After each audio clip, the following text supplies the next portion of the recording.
Hello, BookTube. I have a poem for you on Monday. I've neglected poetry lately, and it's been sporadic. I always feel a little guilty when I watch the few poetry-loving booktubers reading poetry on their channel. It should happen. And I found a poem that I want to read you. It's a little clip-out piece of paper. It's not in a book or anything.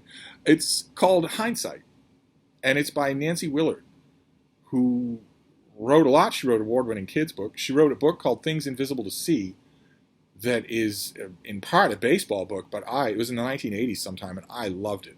Loved that book. No one, I don't think, ever even thinks about reprinting it, but what a book. If you can find a used copy, there was a little mass market paperback, it will enchant you. But she wrote poetry too. I'm gathering from the type font that this was from the New Yorker, probably in the 1980s. It's called Hindsight.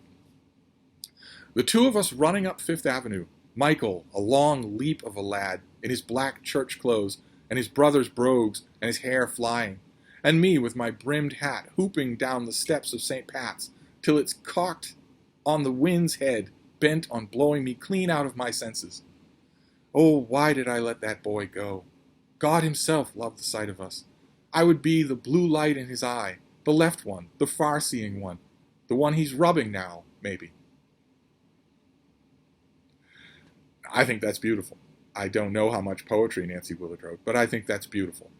That is exactly the kind of hindsight that she has done. What I always say when I'm palavering about poetry. She's done what I always say is a beautiful thing that poets do better than anybody when they do it well, which is to capture something completely evanescent, just a will-o'-the-wisp moment or feeling that we've nevertheless all felt.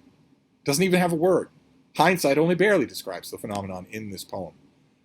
The way that moment stays with you, the way you can just barely go back and reach into it, and the element that it's not all past. The final line indicates that the boy, the long leap of a lad, Michael, is still alive.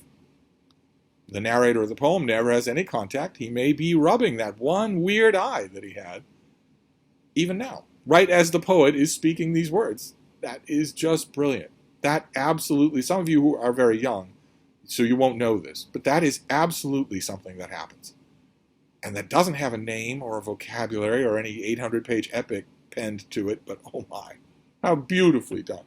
So that is Hindsight by Nancy Willard, a joy to share for Poetry Monday. Maybe a poem a day this week? Maybe. It'll take time to do. I don't know how much natural light I'll have, but we'll give it a try. Anyway, I'm going to wrap this up. I've got to get back to work, but I will see you soon. Thank you, BookTube.